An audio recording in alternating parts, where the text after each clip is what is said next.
smiles walk the halls with me. Studio 415. Watch the news unfold. Never wait a moment. Students today create our future. Come and join the fun. Studio 415.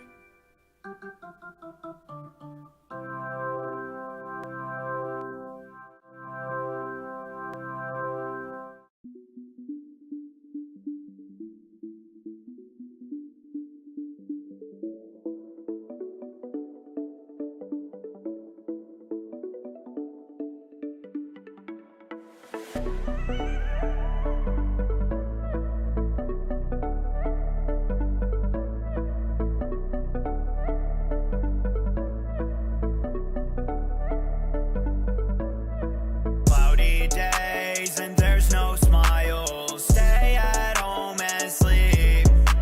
Studio quarantine. Watch the news unfold. This is getting old. My house is really boring.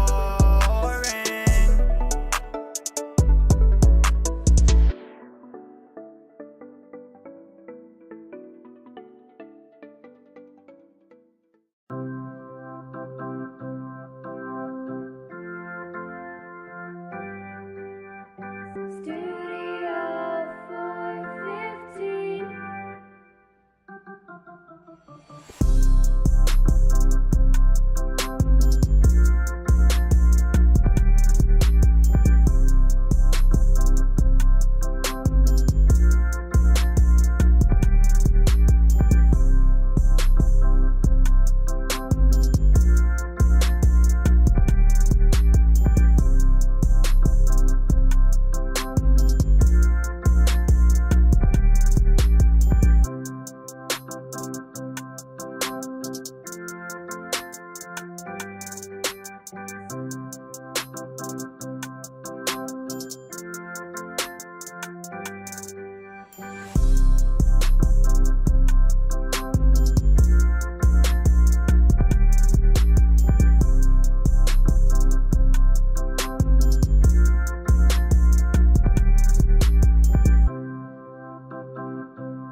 Sunny days and friendly smiles walk the halls with me. Studio 415. Watch the news unfold. Never wait a moment. Students today create our future. Come and join the fun. Studio 415.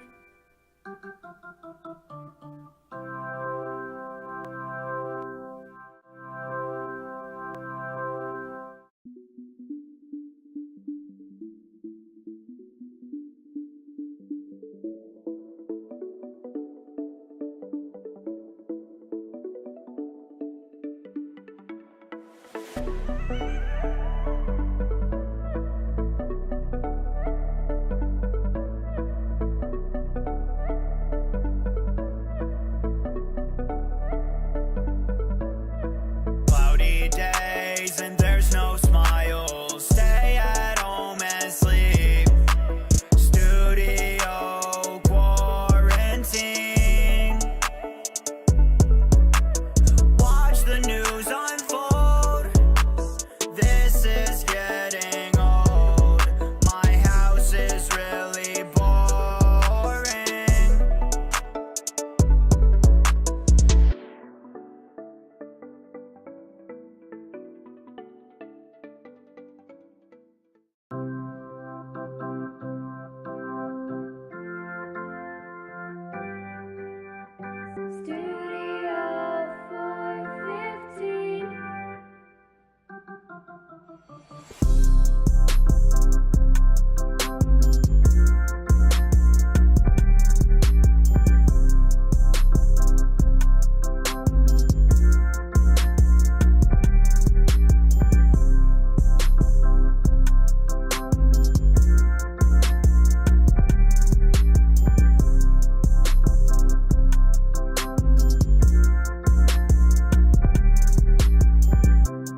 Sunny days and friendly smiles walk the halls with me. Studio 415. Watch the news unfold. Never a dull moment. Students today create our future. Come and join the fun. Studio 415.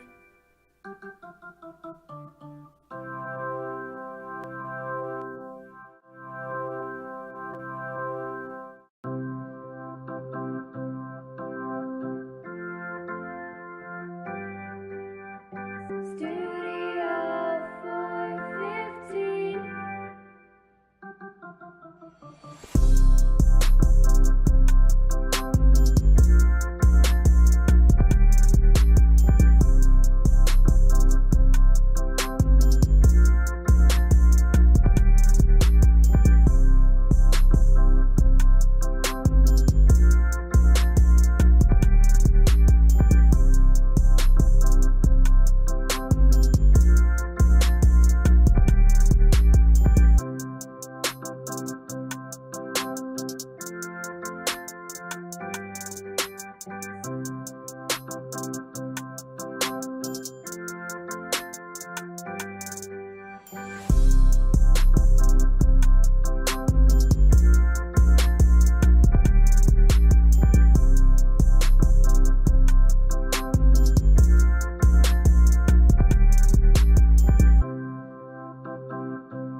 On today's show, you'll hear why NASA decided to switch over to Chromebooks for all students. You'll see what a rapid secretary Hunter Town does prepare for his birthday. And you'll see how one Carroll art student creates her artwork. All of that and more coming up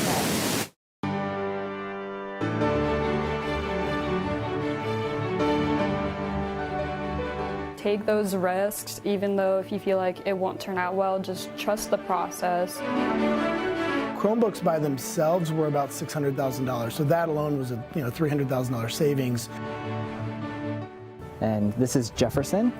Jefferson is an American bald eagle.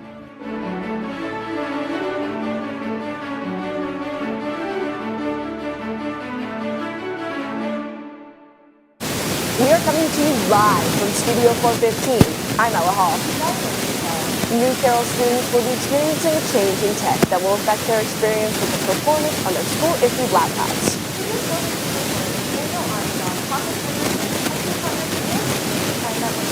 About the new development.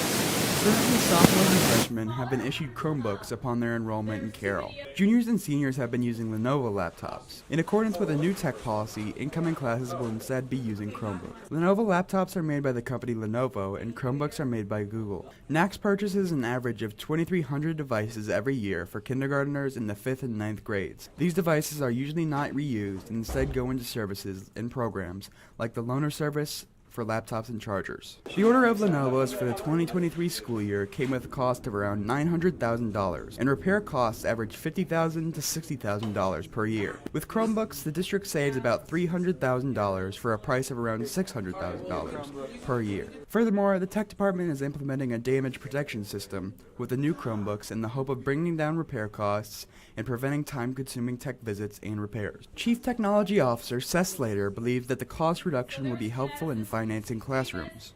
As a district, what we see then is that cost can then be put back into classrooms, right? That cost can be put towards other classroom technology. It could be put towards our instructional materials. It could be put towards other things. Slater also believes that the Chromebooks will provide better performance than their Lenovo counterparts.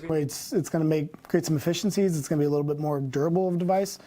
It's going to have a better battery, a 12-hour battery that is going to last a lot longer for more years. This change will largely affect Carroll High School students, and many have their own opinions on how the development will affect their high school career. Xander Mulholland, a senior at Carroll, believes that Chromebooks are inferior to the current Lenovos, but that Chromebooks offer some innovative features. I feel that Chromebooks are less good than the Lenovo ThinkPads that we currently have.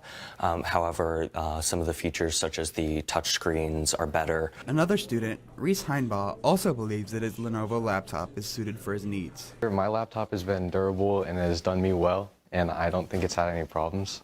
Next year's senior class will be the last to retain their Lenovo laptops. For the last time, for Studio 415, I'm Samuel Armstrong. We all see birds in the sky, but there's one place in Huntertown where you can see them on the ground too. We had the opportunity to visit a raptor rehabilitation center and see how these birds live and recover from their injuries. Located at 17688 Lima Road is Soaring Hawk Rehabilitation Center, where many birds reside either permanently or until they recover. They have owls, vultures, red-tailed hawks, and even a bald eagle named Jefferson. People contact them when they think they've seen an injured bird, and Soaring Hawk attempts to help them. While some don't make it, volunteer Chris Schley understands how important it is to allow them to be free. Seeing them, we're able to treat their injuries and seeing them heal and get stronger, and we make sure that they can hunt and take care of themselves, and then releasing them back out into the wild and seeing them, go back to their home. It's the most rewarding thing. Being a volunteer-based location, each volunteer does certain jobs. Anyone over 18 can volunteer, but if you are younger, you can be accompanied by a parent. When you volunteer, you have the ability to clean out bird enclosures, feed them, and with special training, you can even handle the birds. With that special training, you can learn how to handle each bird individually. Volunteer Sheila Brown has a connection with one of the vultures she's learned to handle. So with Air and I have a special bond that she doesn't have with anybody else here. So that's kind of like, I didn't want a big bird. I only wanted to work with small birds. So then I get a turkey vulture, which is huge. When birds come to the rehabilitation center, they do all they can to help with whatever injuries the birds may have. All the birds are listed under their website, along with their history about why they ended up at Soaring Hawk. The main thing the public can do to help birds is watch their actions. Schley knows the best way to help birds is to watch what is fed to their meals. Not using rodenticide or like mouse or rat poison if you have, rodents. And that's not just raptors as well, but other animals. But that poison affects more than just the rodents that you're trying to get rid of. If you are interested, keep an eye out for their tours around Fort Wayne. Then visit www.soaringhawk.org to schedule a visit of their facility today. For the last time, for Studio 415, I'm Macy Fall. There are many regional award-winning artists and several national award-winning artists in Carroll High School. Studio 415 reporter Ava Coe joins us live in the studio to introduce you to one of them. Senior Paige Correa has been involved in the Fine Arts program for 4 years at Carroll High School. I spoke with Correa to find out where she finds her inspiration and how she uses many mediums to express her vision. Senior Paige Correa has been doing art-related projects since she was just 3 years old. Starting at a young age allowed Correa to grow and improve in the art category. This has resulted in her winning Scholastic Gold Key Awards and one National Scholastic Silver Key Award during her sophomore year. Correa is glad to see artists being recognized nationally. Because usually here you only really see photographers getting those types of awards and stuff, and you don't really see any other artists that use more traditional methods at all. So I think it was super cool to be able to get one for fine art. Art teacher and Correa's art educator, Tara Turner, believes that Correa was always ahead of her skill. Which for a freshman is sometimes unusual. So she already had that under her belt. And I think the biggest thing that Paige has done over her 4 years through all of her classes that she's taken is she's taken some risks. And that's probably not something that she was willing to do her freshman year. Correa creates her art in many different ways. The mediums she works with consist of graphite, color pencils, acrylic or oil paints, and sometimes digital art. Despite art being her main hobby, she does more than that. In her spare time, she occasionally plays piano and or guitar. Correa also takes all of the Japanese courses that Carroll has, and she's also interested in learning Chinese and Korean.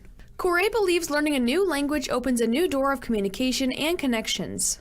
I've always wanted to learn more languages since I was a kid and stuff. I always thought it was cool that bilingual people around me would be able to communicate with other people around them as well, and just have that more sense of community and stuff. And I'd always like to make friends with people from different cultures as well. I just think it's super cool. To further expand her interest and knowledge of Japanese, she participated in a class trip to Japan from July to August of 2023.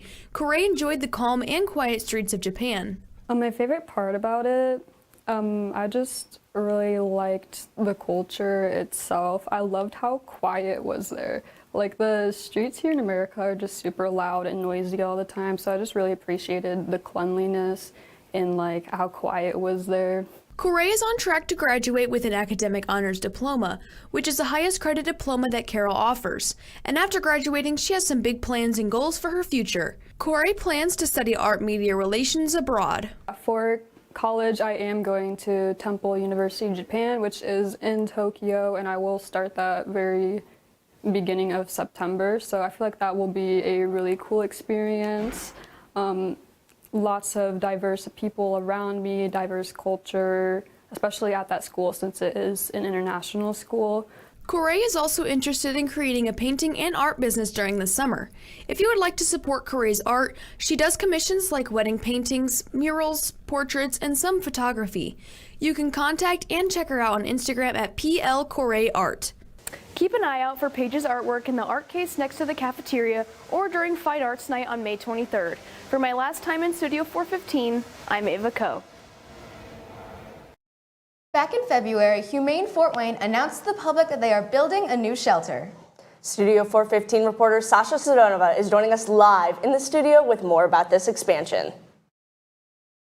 Thanks, Macy and Ella. For almost 70 years, Humane Fort Wayne has been working for the benefit of pets and the people who love them. This summer, they plan to open a new facility, which will double the number of cats and dogs that they can help.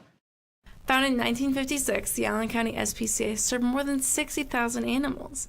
This is the county's only no-kill shelter. Through the shelter's effective and comprehensive programs, they have helped many pets find their forever homes. Now founded in 2008, Hope for Animals helps spay or neuter more than 100,000 animals in the northeastern Indiana area.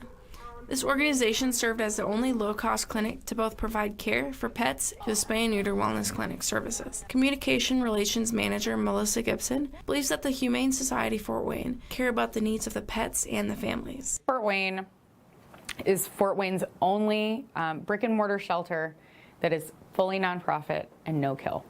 So we're a private organization. We take no government funding. This is completely funded by donors, grants, individuals, community support.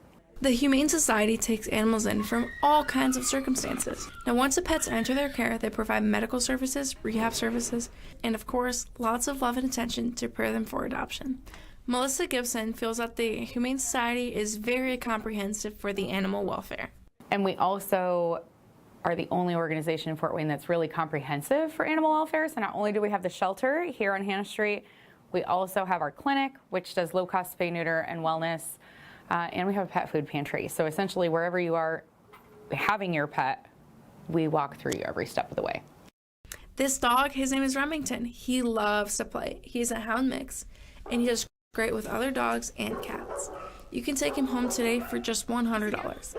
This little kitty here, her name is Berwin. She's a sweet, cuddly cat that gets along well with dogs and other cats. She would love to come home with you and be your new best friend. You can adopt her at the Maysville PetSmart. Now, there are many other animals to be adopted besides Remington and Berwin. So many that the shelter is nearly done with building a second location on Leesburg Road. Gibson says that she wants all animals to be adopted or rescued. I just want people to know that whatever it is that you're looking for, you can find it in a shelter. I don't care if you're looking for a purebred Malinois. I don't care if you're looking for a doodle of some kind. I don't care if you're looking for a Maine Coon or a forest cat or a Frenchie. They are in the shelters. You just have to look. As the new location is on the horizon, the Fort Wayne Humane Society needs your help before they can open. They are in need of various pet supplies, such as cat litter and dog food. If you wish to donate, you can visit them in person or online. You can visit them in person at 4914 Hannah Street or online at humanefw.org. I'm reporting to Studio 415 for the last time. I'm Sasha Stokla.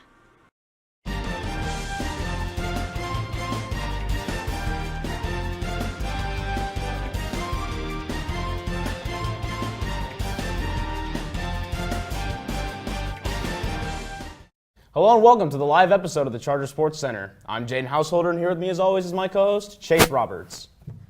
Carroll baseball competed in 2 games last week against Northrop and East Noble, resulting in a win and a loss for the Chargers. They moved to a 6-4 record on the season. The Chargers' first game against Northrop resulted in a 14-run blowout, with the final score being 15-1. Their second game against East Noble, the Chargers fell short in a 4-1 loss to the Knights. The Chargers' next game takes place on Friday against Norwell. Carroll softball competed in 4 games, resulting in a 3-1 record in their stretch of games. The Chargers moved to a 7-1 record on the season. The Lady Chargers' first game was against Heritage, where the team won a close game 1-0. The Chargers' next game was against Northrop, where the team recorded a larger win margin, with the final score being 12-5. In their third game of the stretch, the Chargers took home their 7th straight win of the season, beating Huntington North 6-3. In their final game of the 4-game run, the Chargers lost their first game of the season 6-1 against Belmont. Girls Tennis competed in 3 matches this past week and moved to a 6-0 record on the season. The Chargers' first match against Leo resulted in a 4-1 victory. In their second game against Adams Central, the Chargers captured a 4-1 win. In their final game of the stretch, the Chargers beat Canterbury in a shutout 5-0. Carroll lacrosse traveled to Noblesville last Saturday, where the Chargers would fall 16-1. Later that day, Carroll faced Evansville Rights, where the Chargers would win 12-8. The Chargers' next game takes place Saturday at South Bend, where they would take on Chesterton. That's all we have for the Charger Sports Center this week. As always, I'm Jaden Householder. And I'm Chase Roberts, and this week we get to end off the show. So, for all of us here at Studio 415, have a great week, Carroll.